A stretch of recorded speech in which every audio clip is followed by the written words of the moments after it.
Hi, I'm Tom Strong, president of CanBIM and principal at Wired Construction. Thank you so much for joining us for Building Transformations, where we have conversations with executives from around the industry about the impact of technology and innovation on their businesses. Today, we're talking to Gerard McCabe, otherwise known as Jerry McCabe. Jerry's worked in the industry for over 30 years. He served as the president of the Ontario Quantity Surveyors Association, and he is the managing director of Turner and Townsend for Canada. If you're not familiar with Turner and Townsend, they are a major world organization. They have over 120 offices. They specialize in working with owners on major projects, providing project management services as well as quantity surveying.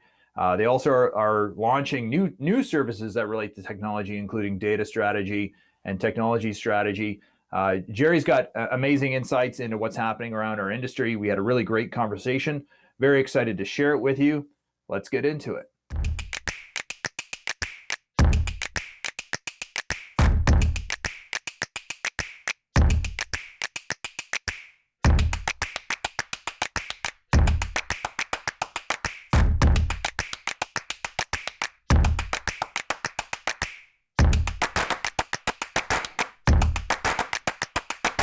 Okay, Jerry, thank you so much for making time to talk to us today. I'm super excited to talk to you.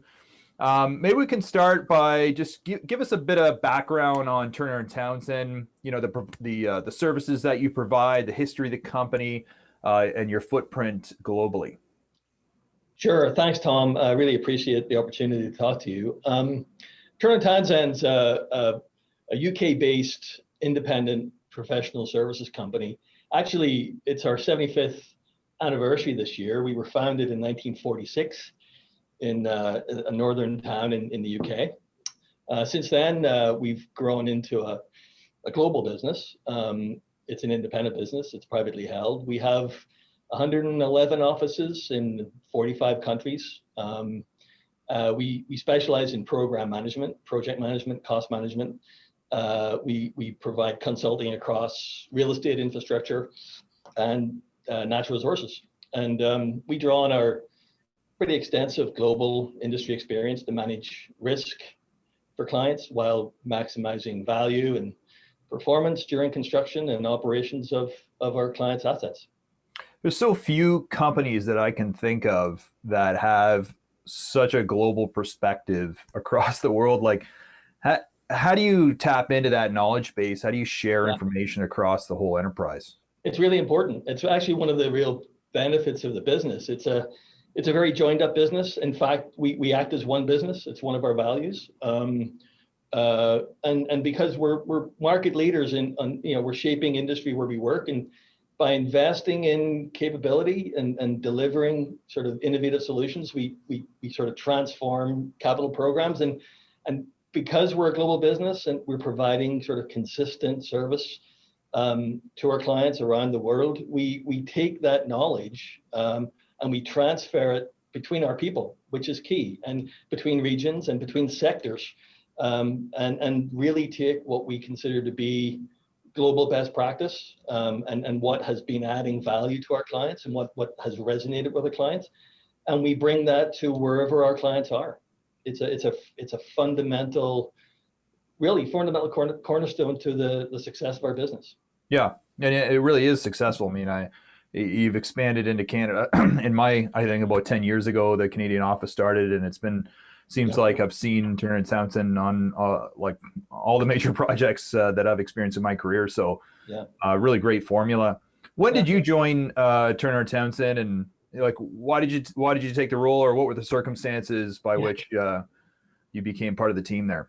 Yeah, well, we actually I had my own business here in Toronto, CM2R, which we started in 2000. And in 2008, I think we had I met with Vince Clancy, who's the CEO of Turner and Townsend, and we were pursuing at the time sort of P3 work in Canada, which Turner and Townsend had a lot of experience in the UK. So we pursued a few opportunities with Turner and Townsend then, and we were successful, and that led into a relationship that evolved into a marriage, really, and that was in 2010. We joined Turner and Townsend. At that point in time, they didn't have a footprint in Canada. And so we became the Turner and Townsend business in Canada. We had at the time an office in Toronto, and since then we've expanded into across the country. We have offices in Vancouver, Edmonton, Calgary, Ottawa, and we're just about to open up in Montreal. So it's been a great experience. It's been a very it's been great for our business. We've been able to get the exposure to all of the great work and the great global expertise that Turner and Townsend has. We've been able to bring that locally. So it's a real win-win situation for us. It's been fantastic. And you've been in the industry for over 30 years. I'm not sure, have you worked most of that in Canada? You've worked all over the world. And how did you've arrived at this position here running this major company in the Canadian operations. Yeah. Like, what's been your experience? You're a quantity surveyor. You've worked on a number of different projects. Maybe you can highlight, your career, and maybe what was the most impactful project you've ever been involved with? Well, I was born and bred in Belfast in Ireland. I went to university in Belfast and became as a quantity surveyor. I emigrated to Canada at the end of 1986, and I've to Toronto. I've always been in Toronto. So I've been in Toronto ever since then. I'm a proud Canadian. I'm a Canadian citizen. I'm proud to say I'm Canadian. And so, I've worked in Toronto through various businesses before setting up my own company here in Toronto. And the projects I've worked on, there've been so many projects that I've worked on over the course of the last 30 odd years. Some of the most impactful for me have been those projects that have helped transform our business. I remember the first project we delivered pure project management was on the large long-term care facility up in Sault Ste. Marie and for the FJ Davy home. And that was a transformative project for us at the time because it helped us set up our business in 2000. Since then, we've worked on many iconic projects. We've worked on the Bank of Canada headquarters in Ottawa, which was a significant project allowing us to establish in the Ottawa office. And most recently, we're now actually working on in each of our segments, real estate, infrastructure, and natural resources. We're working on the three largest programs in Canada, providing cost and commercial management. Centre Block, which is the largest real estate project the federal government are doing in Ottawa. We're doing cost, time, and risk management. The Metrolinx program in Toronto, we're the cost and commercial managers on that program. And most recently, we started working as quantity surveyors, providing quantity surveying cost management on the LNG project in Kitimat for LNG Canada. So we've really evolved and really matured as a business over the years. Again, building off the global expertise that Turner and Townsend brings, and now working on major programs all across Canada, across all of our things. It's fantastic. And really, that list is probably some of the largest, if not the largest, projects happening in Canada. So amazing. So over your career, you've witnessed all sorts of trends in how we do business, and certainly, you have a P3 expertise. How have you seen that evolve? Like, we've seen most recently Alliance Contracting is starting to take a hold on some major projects. IPD is obviously, there's more and more interest in IPD, more and more projects starting up, and we've seen, from I guess the 80s and 90s through to now, this big shift from lump sum contracting to construction management, which is a lot less adversarial. What have you seen in your career? What do you think how's this impacted the industry from a behavior standpoint? Well, I think you put your finger on it there, Tom. I mean, the construction industry, as you know, and many of us know, can be quite, it's riddled with disputes and it's confrontational at best, and it's not that sophisticated in its methods of delivery and procurement. And I think the idea of developing a more collaborative platform in order to focus on really the driving value into the project and delivering successful outcomes, I think the industry has started to evolve. We've seen through P3, through now IPD, and now alliancing, we're starting to see all of the stakeholders realizing that by taking the best of all of the great ability that's in the industry, focusing those areas where those stakeholders are best suited, and acting in a collaborative in a collaborative environment, working towards the same goals, I think is I think where the industry will go. Buildings are becoming more and more complex. They're becoming larger. Portfolios are getting larger. Programs are getting larger. I think it's only it's more important that we take all of the skill sets that are available to us and have them focus on delivering outcomes. And I think that's what the collaborative platform delivers, moving away from those traditional hard bid. Price is all that matters. Driving everything through the bottom line ends up in dispute. We've seen that years over years, and I think we're starting to take that knowledge now and become a bit more sophisticated on how we can deliver more successful outcomes through the delivery of programs. Yeah, I agree. It seems like the whole industry is stabilized. From my perspective, general contractors used to be a lot more cutthroat. They did exist for more than a 10-year run. The client relationships weren't designed to be long term, and now the projects are bigger, the clients are bigger, the contractors are bigger, and everyone's interested in maintaining a long-term relationship and driving things in a more collaborative way. Yeah. And technology thrives in that sort of environment. When you have the opportunity to bring in a design assist contractor or bring in a general contractor earlier in the process, I think there's opportunities to introduce innovations and technologies. What are you seeing in the market right now? And I'm very interested in your perspective working with clients. Are clients starting to ask for the use of certain technologies or processes because they understand the value of it? Are they demanding more of this innovation and technology? Well, we're certainly seeing it internationally. In the UK and other parts of the world, we're seeing clients requiring the use of digital technology to really to sort of harness the power of data and information modeling to help drive performance, help make good decisions, create collaborative working environments with strategies that deliver valuable analytics and insights, taking all that information and applying it to driving and enabling performance throughout the asset lifecycle. So we're seeing that internationally. We're starting to see it now in North America and Canada. It's slower here, and I think it's important that the industry understands what digital technology can do. I think sometimes we're guilty of just jumping in and thinking that the technology can solve all of the issues, and of course that's not the case. You need to. Why do you think it's slower here? Is it are we more risk adverse? Is there not enough capital to reinvest into R&D? Is it just the size of the market? Why do you think we're slower? I think it's all of that, and I think it's there's a tendency for us to sort of wait to see how things are developing around the world. I don't know if we're necessarily always at the vanguard of driving, especially particularly in the construction industry. Again, it's taken time to sort of evolve.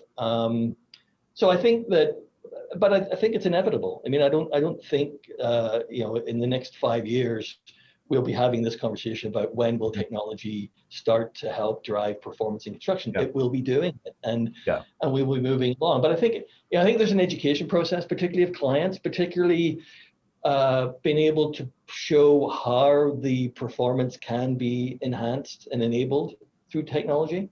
I think there's probably a lack of cohesion between the design community, the construction community, and the clients on sort of how do we use the data, who owns the data, who takes the risk on the modeling, et cetera, et cetera. All of that will be resolved, and I think eventually, again, it's inevitable that technology. We're already using technology in managing projects. Everyone is. Many of the larger, more sophisticated construction companies, all the way through the trades, are now using BIM modeling. We're using photogrammetry. We're using benchmarking and data analytics. Everyone's using it. So it's only a matter of time before that becomes par for the course. So how have you? Just to change gears for a quick second, we're obviously in the hopefully at the end of this, the pandemic. Tough to know, but certainly from my perspective, the industry hasn't really slowed down. I mean, we've been encumbered, obviously working in a safe way, taking in all the considerations we have to, and potentially slowing work down a little bit. But overall, work is still coming. Contractors are still busy. The pipeline seems full. I mean, that's being driven by our vacancy rates and just the need to replace our infrastructure, et cetera. What are you seeing as it relates to the impact of C-19 on the industry? I know we talked a little bit about material cost escalations, and that's a big concern for owners. And what's your perspective on the different markets in Canada, and what should we expect coming out of the pandemic here in 2022? Yeah. Well, first of all, I think the industry has responded extremely well to this, what is a global pandemic. I think for all of the projects we're working on, all the clients, the construction companies, and the construction sites that we've worked in have all been maintained, very well. Safety's been top of mind. So it's been great to see that we can continue to be productive all the way through this very difficult period. I think what I've seen in terms of, we just talked about technology, I think the use of technology has come really to the forefront in the way we've been working with clients and others on the various sites that we're working on. And that's going to evolve. I mean, from an economic point of view, as you said, the industry hasn't really missed a beat. I mean, there's been obviously some slowdown. There's been impact on the supply chain. Productivity has been affected to a certain extent on site. But really, compared to other industries, we've come through this fairly well. It will remain to be seen what the long-term impact is of the pandemic. I think in the short term, we're seeing, as a result of the supply chain disruption and as a result of supply disruption and impact and increasing demand, we're seeing significant price escalation across certain trades. Everyone's aware of the cost of a 2x4 these days, and we're seeing that across a number of trades. I expect that as the supply chain gets back to normal, and productivity and the production gets back to normal, I expect demand will probably continue at the rate it's at, but I think between the supply and the demand curves, we'll see prices, the pressure on prices start to come back down to what, possibly pre-pandemic levels, probably not, but at least closer to that. We're always going to be challenged with labor resources in Canada, as you know. I mean, there's a severe lack of skilled trades in the industry. There's a severe lack of capacity within the construction industry. So we're always going to have challenges around resourcing and people power on construction sites. In the long term, again, depending on how we're going to deal with what has been some significant government support through this period of time, whether or not that has an impact on the macro economy in a year or two's time remains to be seen. But I've always said, in terms of the industry, I don't think there's a better place to be than in Canada right now, either in the middle of a pandemic or coming out of it. So I'm still pretty bullish about the industry, even through this and coming out of the pandemic. As you said, there's a lot of investment still to be made in infrastructure, in particular across the country. There's lots of investment to be made around net zero and decarbonizing the industry. So I see lots of opportunities in the construction industry going forward. Right on. So from an innovation and technology standpoint at Turner and Townsend, what are you guys doing specifically differently from 5-10 years ago? What technologies have you introduced into your business, and how is that improving how you operate? Well, we're investing heavily right now in digitalizing our cost and project management services. I think based on just the number of projects we work on and the access we have to data across various sectors and across the globe, harvesting data and applying information and analytics to that data to drive through performance, benchmarking through asset life cycles is critical. So we're investing heavily on developing platforms to gather data and apply data for our clients around the world. So information is king, and we've got a lot of data, a lot of information that we can use. Developing and harnessing, modeling, building information modeling to deliver better control, better lifecycle performance through the delivery of projects, using digital models to support effective, informed decision making, and whether it's through the construction or through the lifecycle. Really using technology to get smarter, to build better plans, to manage design, manage construction, and the operations of assets, driving the right technology and the right data strategy from the beginning, setting up programs and projects to establish effective information management and integrate that reporting into and to help drive collaboration through information management, I think is key. We're seeing that. And using what is the best fit for future-proofing technology, hardware and software, and delivering cost-effective sort of integrated approaches. And then again, the whole issue of cybersecurity. How do we provide those services as we collect data and migrate information and provide cyber security and solution assurance at the same time. So yeah. We're putting a lot of effort into that at this time, but a lot of our clients around the world are very, very keen to make sure that all of the information we have is secure. Yeah, it sounds like technology is at the heart of the service that you provide now, which also means that it's how you compete, and it really has an effect on the quality of the service and the accuracy of the pricing that you provide, which I think is a trend across our entire industry, which we have to pay attention to. When you look out 10 years into the future and you think about the impact of technology, you think about these sort of macro level trends around, this shortage of labor, our deferred maintenance liability, our need to continue to expand housing and infrastructure. How do you think we're going to be operating? How do we need to operate 10 years from now to be able to deliver the built environment that we need as Canadians? Well, it starts with the data and the information aside, it starts with collaboration. We need to find more collaborative ways of setting up these programs.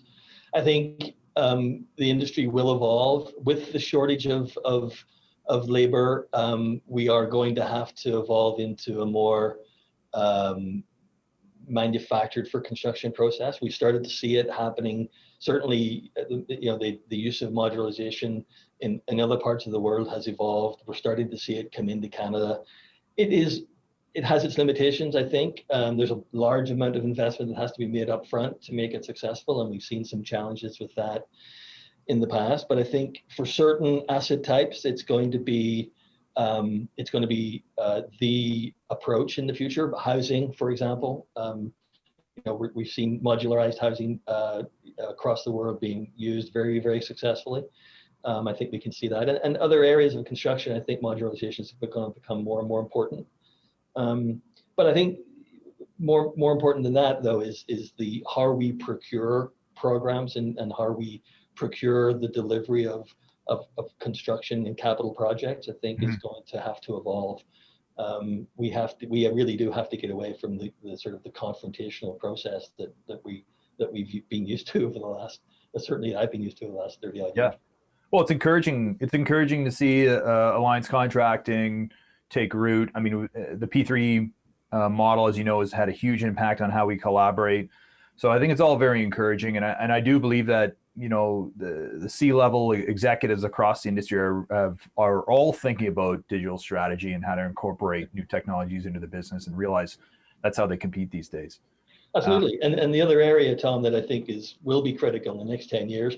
We're moving very quickly towards 2030. We've made certain decisions around where we will be with respect to carbonization and net zero in the next 10 or 15 years, and the industry absolutely has to go there. Right now, the construction industry is one of the biggest challenges within the use of carbon and waste materials and things like that. So we've got to do far, far better. There's a lot of opportunity for innovation within construction to really drive more effective, sustainable design, sustainable delivery of projects. And I think that's going to be an area where there's going to be a massive amounts of investment over the next, starting now, it's already started, but certainly over the next 5-10 years. The delivery of construction projects, the materials that we use, the methods of delivery will have changed quite significantly. Yeah, great. Well, thank you so much, Jerry, for making the time to talk to us today. Really appreciate your insights, and I hope we can chat again in the near future. You're welcome, Tom. Thanks a lot. It's been a pleasure. Take care. Thanks. Bye. Well, thank you so much, Jerry, for making the time to talk with us today. Really appreciated everything you said. I'm just so excited about what Turner and Townsend is doing. I'm really excited about the impact that technology and innovation is having on our industry. At CanBIM, we're very interested in advancing our civilization. We think that the best way to do that, obviously, is to improve the way we operate as an industry. And everything we do here is really about that. And anyone that's watching this, if you want to participate in the organization, we have a number of ways for that to happen. Of course, tune into all of our events, all of which are on our website, which is being updated all the time. If you want to keep current on everything that's happening within the organization, participate in our certification program, our awards program, maybe order one of our annual publications, which features the award winners. Go to our website, subscribe to our newsletters, like, share, follow us on all social media channels. We're pretty much everywhere. And of course, tell a friend. And that's how we advance, is really by getting more people to participate in this movement. Thanks so much, and we'll talk soon. Building Transformations is a CanBIM production hosted by me, Thomas Strong, produced by Jerry Latman, visual and graphic effects by Allison Burgess, scripting by Joseph Watson, post-production supervision by Sergei Greshko, editing by Theodore Bazaar, and visual effects and editing by Musafar Malik.